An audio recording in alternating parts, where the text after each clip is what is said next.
Assalamualaikum warahmatullahi wabarakatuh. Pamirsa subscriber YouTube Mang Cecep Gorbacep anu satiasa tuhu manco di mana wae ayana. Dina danget ayana urang neraskeun hanca carpon tina majalah Mangle tahun 1863 nomor 70. Carpon anu baris kapidangkeun dina danget ayana ieu teh pamirsa tina kolom Puriding Puringkak. Judulna nyaeta Dua Jurig Parasea. Ieu yasana Ibu Eis T. Maratini.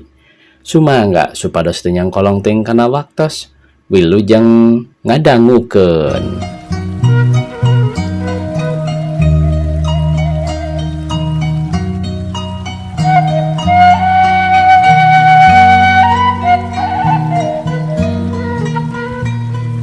Anjing babawung bulan di kalang, mega di langit emlog-emlogan, kohkol di garduh ceungceum disada 10 kali, sanggeus kitu peuting pohara comrekna iwal ti sora anjing tadi.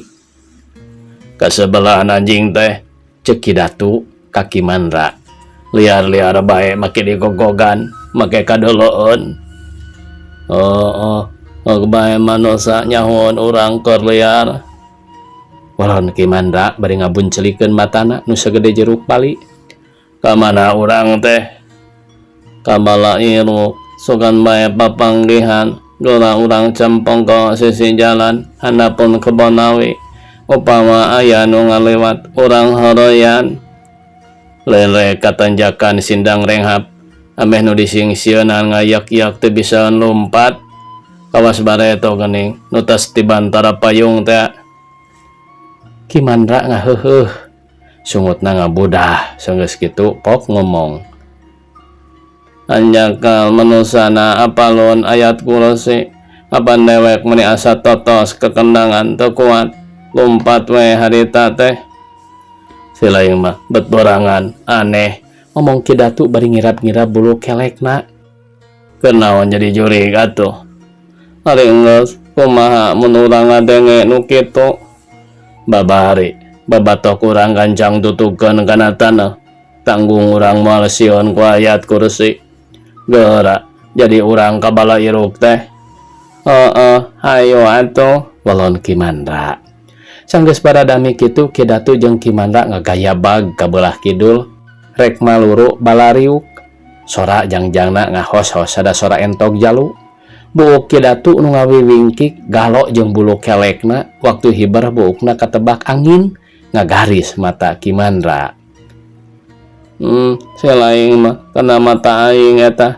Nah atuh euy, buuk teh panjang-panjang teuing mun cukur. Wah maneh mah manasina keur jadi manusa keneh, nyaho apan di dunya jurig mah eueuh tukang cukur. Dulur-dulur silaing nu salah teh mah nah mayit silaing bareto masarek dikubur teu dicukuran heula, geus we kitu. Nya maneh meureun paeh boncorot, eta mata mani segede cecempeh kitu. Sabot kitu maranehna geus nepi ka bala iruk, tuluy nyerorot muru kebon awi sisi jalan.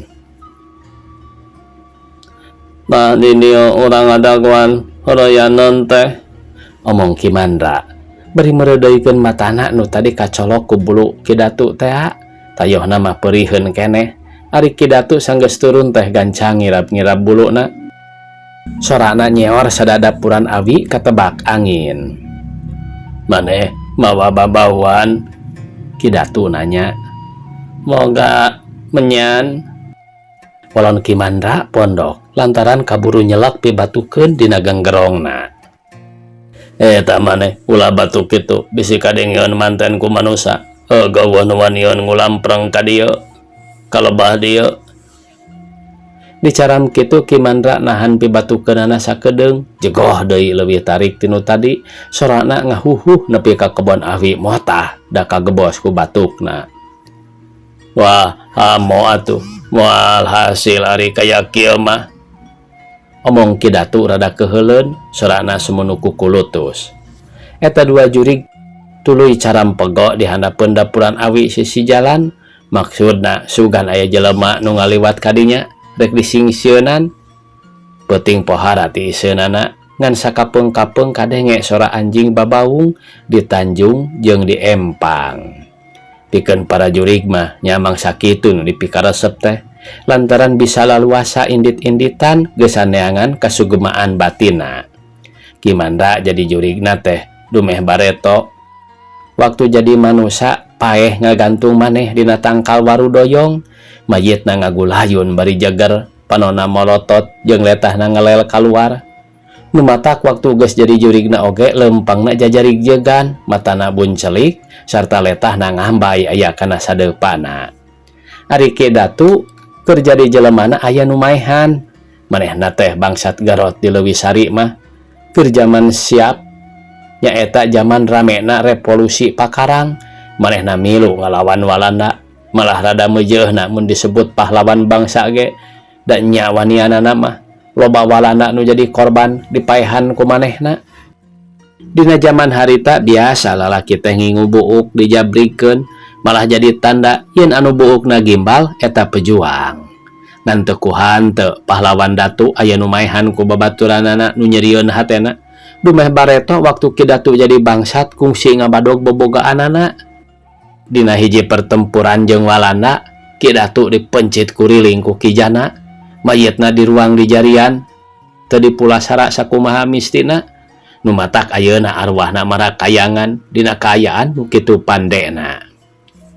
Jadi jalan kahirupan Ki Datu teh meureun kieu, mimitina jadi bangsat, tuluy jadi pahlawan, tidinya jadi jurig.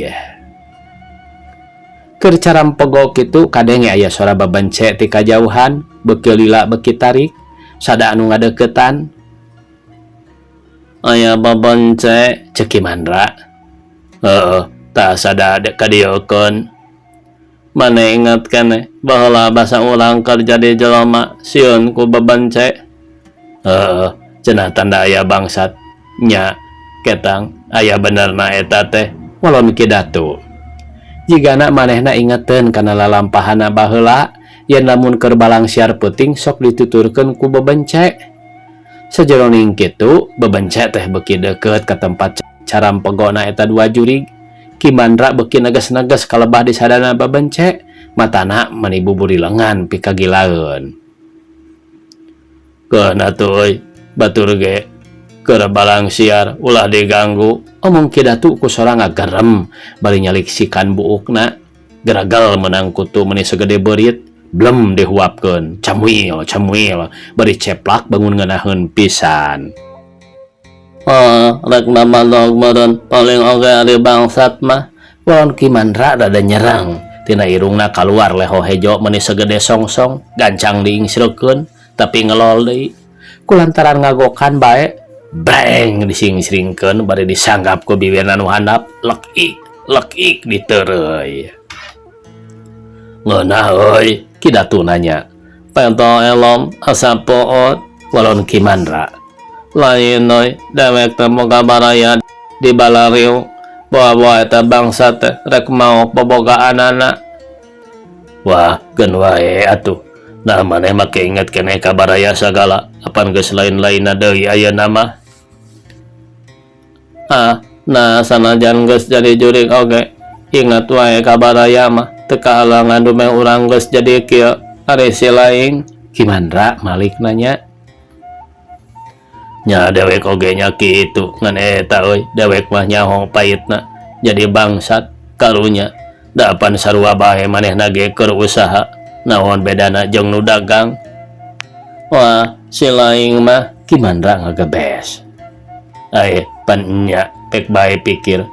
Jeung deui buktina sanajan maneh teu kungsi jadi bangsat bareto, geuning teu asup ka sawarga kalah ka marakayangan jadi jurig. Dewek mah nu matak nggantung maneh oge. Dumeh mong jadi bangsat, hutang salaput hulo nu nagih ranyeng, bingung. Ngagantung maneh weh, nu matak tetep dewek mah teu satuju kanu babadog teh. Sanajan geus jadi jurig oge. Ki Datu gancang nempas.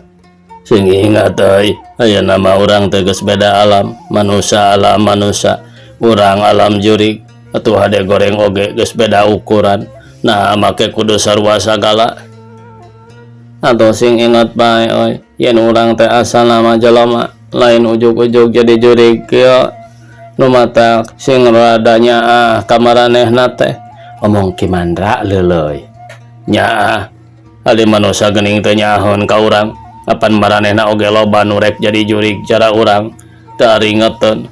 Mun urang liar geuning kalah ka ditundung ku panyinglar dambungun di deketan, cik pek pikir karasaanana teh dunyana sorangan, bangsa ning juri ge boga hak hirup delo. Ki Datu ngomongna mani nyorongot bae. Kawasna Ki Mandra tetep teu satujueun kana pamendegan Ki Datu. Sabada parearea omong akhirna Ki Mandra nyarita kieu. Geus we ka mau bau sungut pasea mah. Ayeuna mah kieu bae, maneh rek nang tayungan eta bangsat, dewek rek ngahalangan pamaksudanana, nafsi bae. Ngomongna kitu teh bari ngagejlik ninggalkeun Ki Datu ngudag bebence. Neuleuh lakuna Ki Mandra kitu, gancang diudag ku Ki Datu, teu lila duanana geus bisa nyusul bebence teh. Duanana runcang rinceng neuleuh ka hareup neangan bangsat, ari breh teh nya bae eta bangsat keur kakatayepan rek asup ka pakarangan hiji imah. Tuh, danya rek asup ka imah dulur dewek, omong Ki Mandra setengah ngomong sorangan, tidinya gancang manehna ngagedogkeun awakna, celeg jadi pasaran, lagadar ngaliwat ka hareupeun Ki bangsat. Nenjok kitu Ki Datu teu cicingeun, gancang manehna ge ngagedogkeun awakna, janggelek jadi bilik panjang, tuluy pasaran nu ngaliwat teh dihalangan ku manehna, ambeh teu kadeuleun ku Ki bangsat. Ki Mandra asa dilunjak, gancang manehna mindah rupa jadi haseup, belegedag mangrupa jelema jangkung gede, ngabedega dililiwateun bangsat.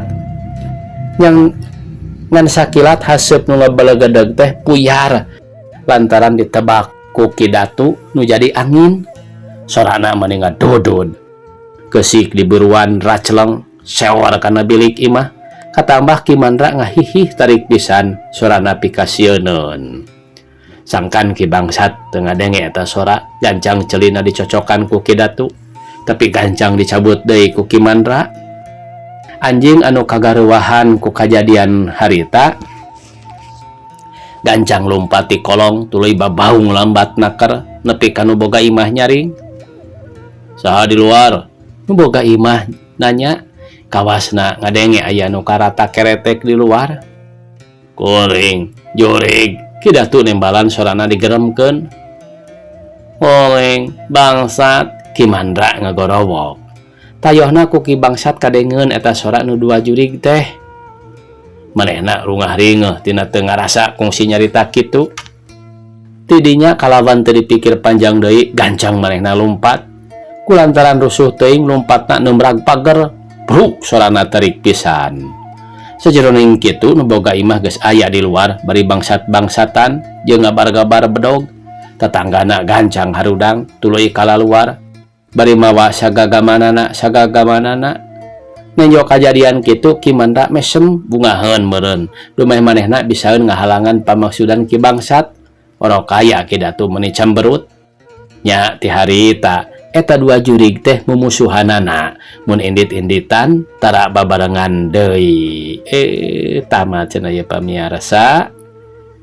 Sakitu anu tiasa kapihatur. Wassalamualaikum warahmatullahi wabarakatuh.